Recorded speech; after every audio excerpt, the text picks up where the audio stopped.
كل سنة وانتم طيبين. ويلا بقى يا جماعة نخزن التوم اللي لسه ما خزنتش، الحقي خزني عشان التوم قرب ينشف. احنا عارفين ان التوم بينزل كل سنة في شهر 3. انا يا بنات جبت 20 كيلو فضلة خيركم علشان يكفيني طول السنة، وانا عارفة ان ال20 كيلو دول ممكن يكفوني وكمان هيزيد منهم مش هيخسر. ولو اي حد من حبايبك طلب توم هيتلاقي موجود عندك وهتديله. خزني التوم بالطريقة دي هتعجبك قوي. انا عملت ايه؟ عبيت الكبة، وفي كل كبة كنت بحط 3 معالق ملح ومعلقة واحدة من السكر. وليه السكر؟ السكر يا بنات مادة حفظ.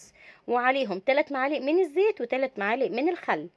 وتعالي بقى اقولك ليه 3 معالق زيت و3 معالق خل. اولا يا بنات الزيت والخل بيخلي الثوم معاكي مش متماسك جدا، يعني حتى لو قعد سنة في الفريزر مش هيتلج التتليجة اللي هي ما تقدريش تكسري منها حتة بالمعلقة، لا هتلاقيه معاكي كده كويس وبتقدري تاخدي منه بالمعلقة. يعني بمجرد ما يخرج من التلاجة او الفريزر اسفة بيمكن 3 دقايق مش هيلحق يفك، لان غلط ان الحاجة المجمدة تفك منك وترجعي تجمديها تاني ايا كانت هي ايه.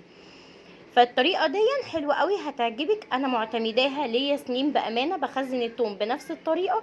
وعايزة اقولك ان انا ما قشرتش التومة كلها. ليه بقى؟ لان ده توم اخضر يا بنات والورق بتاعه انا بصراحه بس المقطع اتحذف مني.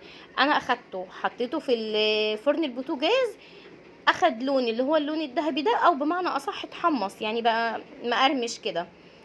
طحنته في الكبه اللي هي بتاعه الخلاط او المطحن بتاع الخلاط. بعد كده يا بنات رحت طبعا نخلته بالمصفى الصغيره وبقى توم بودر لا يعلى عليه. اوعي تشتري توم بودر من بره، احنا بنجيب التوم علشان نفرزه ونستفيد من كل حاجه فيه. لو انتي جبتي التوم وفيه عروش خضراء برضو ما ترميهاش. انا هقولك تعملي بيها ايه، هتعمليها تتبيلات للسمك. بس عايزه اقولك بقى ان انا هنا كنت ضربت الكميه كلها، وكان عندي يا بنات هريسه شطه في الفريزر، ما كانش عندي فلفل، فلازم هتصرف. طلعت من هريسه الشطه سبتها لما فكت، بصراحه مش هكدب عليكم دخلتها الميكرويف فكت في الميكرويف، لاني انا كنت مستعجله مش هينفع اسيب التوم زياده عن كده بره. جبت بقى شويه توم اخر شويه اتبقوا معايا. هعمل يا بنات خلطه البتنجان المخلل، والخلطه اللي بنحطها على الكبده واللي بنستخدمها للسمك، بجد حاجه رهيبه. هيكفيني طول السنه، برطمان حلو كده كبير هيكفيكي طول السنه. انا هنا حطيت التوم وهركز برضو على السكر عشان زي ما اتفقنا يا بنات احنا الحاجة دي بتقعد معانا سنة، يبقى لازم يكون في مادة حفظ. لو حد قالك حطي ملح ليمون كمادة حفظ حطي، بس ما تكتريش. انا طبعا عيني عايرة الثلاث معالق خل والثلاث معالق زيت، فعرفت هم قد ايه عشان كده بحط بالازازة. بس يا بنات هضربهم بقى ضربة كويسة، وهروح حطاهم في البرطمان وعلى الفريزر. ولما اجي اعمل اي حاجة يا دوب هقلي بس وهطلع الخلطة، مش هتاخد في ايدي ثواني وهبقى عملت احلى بتنجان مخلل. هو كل اللي انا هعمله هحط عليها رشة الكمون والليمون، لا اكتر ولا اقل. في السمك وفي اي حاجة هعملها بالخلطة دي، فكده انا مش هاخد وقت في اي حاجه، لا هفصص توم ولا هعمل ولا هدق ولا هطحن ولا الكلام ده خالص. هحط على وشها بس كده يعني معلقه زيت. قفلت كويس وكده يا بنات انا هعبي باقي البرطمانات. بصي التوم عايزه اقولك مهروس ايه ده، هي الكبه بصراحه جميله. انا عايزه اقولك هي اسمها ساري يا بنات.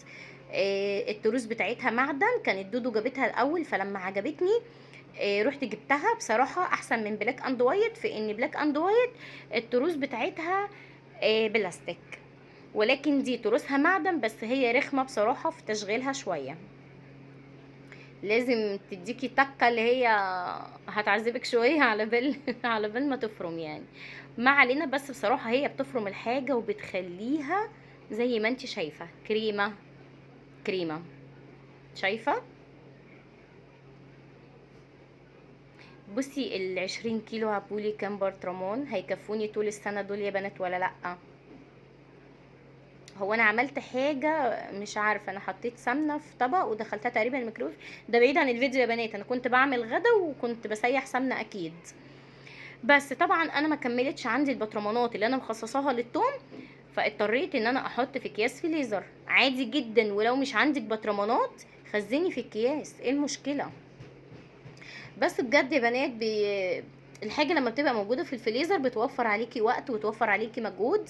وهي الكمية دي، الكمية اللي طلعت معايا هتكفيني طبعا طول السنة، ولو حد من حبايبي طلب هيلاقيها موجودة. اشوفكم على خير وكل سنة وانتم طيبين.